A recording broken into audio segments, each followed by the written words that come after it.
우리는 흔히 가장 무섭고 거대한 포식자들이 바닷속에 있을 것이라 생각합니다. 큰 물에 사는 물고기가 그만큼 더 커지기 때문이겠죠. 하지만 그보다 작은 강에 살면서도 웬만한 바다의 포식자들은 물론 강력한 포식자인 악어까지도 위협하는 무시무시한 물고기들이 현대의 강물에도 살아가고 있습니다. 이들 중 어떤 물고기들은 최대 크기의 백상아리보다 큰 녀석들도 있는데요. 피라냐같이 위험성이 과장된 작고 순한 물고기들을 두고 하는 말이 아닙니다. 세계의 큰 강물 속에는 위험하고 진귀하기도 하며 끔찍하기까지 한 독특한 생물들이 살아가고 있는데요. 그렇게 이곳에서 함부로 수영을 하는 것은 극히 위험한 일입니다. 오늘은 가장 기괴하고도 무시무시한 외모와 힘을 가진 강 속의 괴물들, 거대한 민물의 최강자들을 만나보겠습니다. 전문가는 아니지만 해당 분야의 정보를 조사 정리했습니다. 본의 아니게 틀린 부분이 있을 수 있다는 점 양해해 주시면 감사하겠습니다. 첫 번째는 골리앗 타이거 피쉬입니다. 아마 이 물고기를 처음 보신 분들은 보자마자 헉 소리가 절로 나오셨을 겁니다. 크고 흉악하기 그지없는 이 이빨들은 마치 악어의 이빨을 연상시키는데요. 몸의 크기에 비해서도 정말 흉악하게 큰 이빨들을 가지고 있습니다. 특이한 점은 이들의 이빨이 어류에게서는 전혀 찾아볼 수 없는 특이한 형태라는 것인데요. 잇몸에 이빨이 붙어있는 것이 아니라 마치 뾰족한 가시가 입술에 붙어있는 듯한 형태를 가지고 있습니다. 이들은 카라신목 알레스테스과에 속하는 어류들로 아프리카의 콩고 강에 서식합니다. 크기도 무려 1.8m나 되며 그 때문에 골리앗이라는 이름이 붙었습니다. 이들은 이빨뿐만이 아니라 강력한 턱힘 또한 가지고 있으며 후각과 청각이 발달되어 있어서 물속에서 쉽게 먹잇감을 찾아낼 수 있습니다. 이들은 이빨뿐만이 아니라 강력한 턱힘 또한 가지고 있으며 후각과 청각이 발달되어 있어서 물속에서 쉽게 먹잇감을 찾아낼 수 있습니다. 물 위를 낮게 날아다니는 새를 노리고 뛰어올라 잡아먹을 정도인데요. 골리앗 타이거 피쉬는 같은 강에 서식하는 악어도 전혀 두려워하지 않으며 오히려 새끼 악어를 잡아먹기도 한다고 합니다. 불의 공기를 이용해 진동을 감지하는 독특한 사냥 방식을 가지고 있기도 합니다. 강력한 포식자답게 피라냐와는 달리 무리지어 생활하지 않고 혼자 다니는 고독한 포식자입니다. 은근히 보기 힘든 물고기인데 무서운 외모 때문에 많은 사람들이 매우 공격적일 것이라 생각합니다만 사실 평상시에는 아주 순한 반전 매력을 가지고 있는데요. 하지만 이들도 먹이가 부족한 건기가 되면 매우 난폭하고 공격적인 성격으로 변한다고 합니다. 아프리카에서는 한 소녀가 골리앗 타이거 피쉬에게 희생당하는 일도 있었는데 이 사건이 발생한 시기도 건기였던 것으로 추정되니 건기에는 이들 곁에 가지 않는 것이 좋겠습니다. 이들 또한 빛나는 것에 관심이 많아서 낚시꾼들은 이들을 잡기 위해 반짝이는 루어를 사용한다고 하는데요. 아마도 반짝이는 물체를 먹이로 착각하기 때문으로 보입니다. 느린 성장 속도를 가지고 있으며 강한 힘과 빠른 속도를 가지고 있어 물살이 빠른 곳에서 서식하는 경우가 많다고 합니다. 의외로 식용이 가능하며 고기의 맛도 좋다고 하는데요. 이들의 수명은 대략 10년에서 15년 정도로 추정되고 있습니다. 두 번째 물고기는 엘리게이터 가하입니다. 아메리카 지역에는 마치 악어처럼 생긴 거대한 물고기가 살고 있습니다. 엘리게이터 가하는 이름 그대로 악어인 엘리게이터처럼 생긴 민물고기인데요. 이들 중 큰 녀석들이 입을 벌리고 있는 사진을 보면 용이나 육식 공룡인 스피노사우루스가 떠오를 정도입니다. 이들은 현존하는 가하 물고기종 중에서도 가장 큰 물고기들이며 3m에서 4m까지도 자랍니다. 이들의 먹이는 수면에서 수영하는 새나 물가에 어슬렁대는 포유류들인데요. 한 다큐멘터리의 장면 속에서는 악어를 잡아먹는 모습까지 찍혔습니다.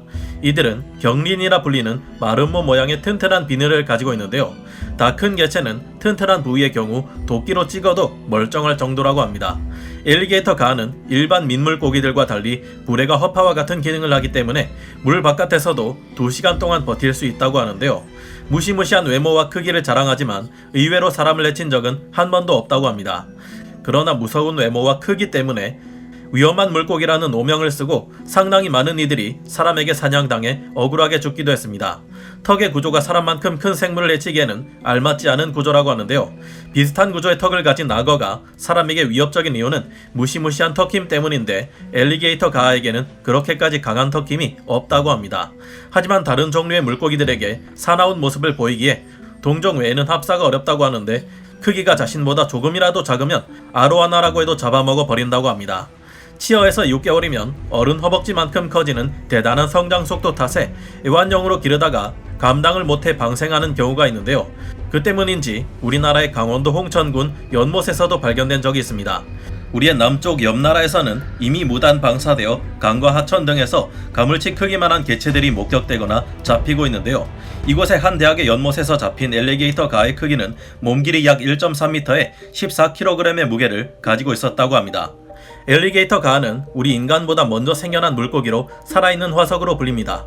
중생대 백악기 후기 유럽과 아프리카에는 엘리게이터 가와 같은 속에 속하는 물고기인 아트락토스테우스 아프리카누스가 살았으며 스피노사우루스의 주요 먹이 중 하나였을 것이라고 하는데요. 이처럼 오랜 역사를 가진 희귀한 물고기들인 만큼 이들이 엉뚱한 곳에 풀려나 생태계를 파괴하거나 오명을 쓰고 억울하게 잡히는 일은 이제는 일어나지 않았으면 좋겠네요. 다음 물고기는 웰스 메기입니다. 우리나라에서도 메기는 민물 생태계의 강력한 포식자이지만 유럽 대륙의 메기는 아예 차원이 다른 덩치를 가지고 있습니다. 웰스 메기는 강물의 거인으로 불리는 현존 최대의 메기과 물고기로 평균 1m에서 3m의 몸길이에 89kg에서 213kg까지 나가는 물고기입니다. 가끔씩 발견되는 큰 개체들 중에는 몸길이 5m에 360kg을 넘는 개체들도 있었으며 과거에 잡힌 최대 기록을 살펴보면 무려 몸길이 7.6m에 1535kg이나 나갔다는 말도 있는데요.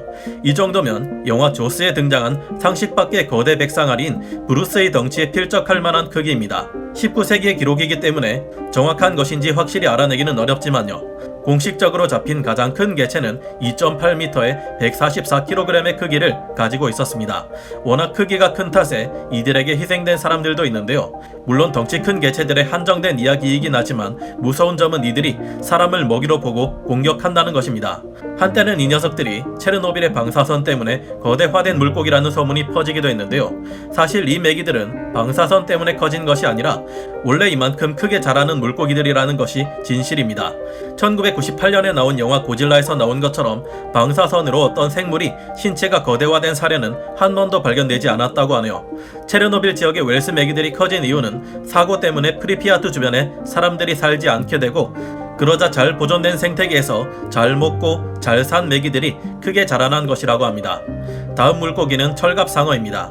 세계 여러 나라의 강물 속에는 상어처럼 보이는데 메기처럼 수염을 달고 있으며 마치 전설 속의 용처럼 커다란 비늘을 가지고 있는 기괴한 물고기가 살고 있습니다. 바로 철갑상어인데요. 이들은 실러캔스, 앵무족의 등과 더불어 살아있는 화석으로 분류되는 희귀 생물입니다. 무려 1억 7천만 년 전의 조상과 거의 비슷한 외양을 지금까지 유지하고 있는 몇 안 되는 물고기인데요. 마치 상어의 것과 비슷한 체형과 지느러미를 가지고 있지만 이들은 상어가 아니며 연골 어류도 아닙니다. 철갑상어는 적은 양의 먹이를 먹고 성장이 느린 만큼 1년이 지나도 겨우 치어에서 금붕어 크기만큼 커집니다. 하지만 신진 대사가 느린 만큼 노화도 느려서 100살이 넘게 사는 장수 동물이기도 한데요. 50세를 넘으면 크기가 2m에 50kg을 넘어가게 되며 과거 기록에 남겨진 것들 중 가장 큰 것은 흑해 및 볼가강 연안에 서식하는 벨루가인데요. 벨루가들 중에서 가장 큰 개체 기록은 7.2m에 1.5톤으로 기네스북에 등재된 공식 기록입니다. 강과 바다를 오가며 천천히 자라는 이런 물고기가 백상아리의 몸 길이를 능가하다니 신기한데요. 이들은 육식성 물고기이지만 이빨이 전혀 없고 4개 수염으로 물 및 바닥을 헤집고 다니며 죽은 물고기나 조개, 실지렁이, 수석곤충이나 작은 물고기 등을 먹고 사는 얌전한 이들입니다. 워낙 느린 행동 탓에 다른 민물고기들로부터 공격을 받기도 하지만 골격과 가죽, 비늘이 튼튼하고 두들기면 쇳소리가 날 만큼 워낙 튼튼한 방어력을 가지고 있기에 별 문제가 없다고 합니다. 그런 만큼 2m 이상 자라면 이미 철갑상어가 살고 있는 주변 생태계에서 천적은 거의 없다고 하는데요. 하지만 바다에 나가면 큰 녀석들도 대형 상어들의 공격을 받는다고 합니다. 철갑상어의 알이 바로 그 비싸다는 캐비어인데요. 이들의 느려 터진 성장 속도를 생각하면 왜 비싼지 알 것 같습니다.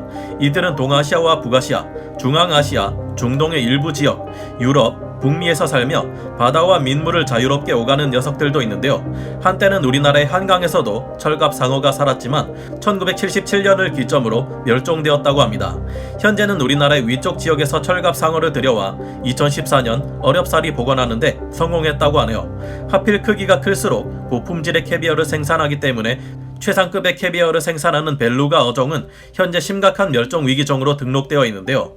이제 과거와 같은 7m급의 개체는 절멸 수준이라 눈을 씻고 찾아봐도 힘든 지경이라 안타깝습니다. 앞으로도 이 희귀하고 신비로운 철갑상어를 계속 볼 수 있었으면 좋겠습니다.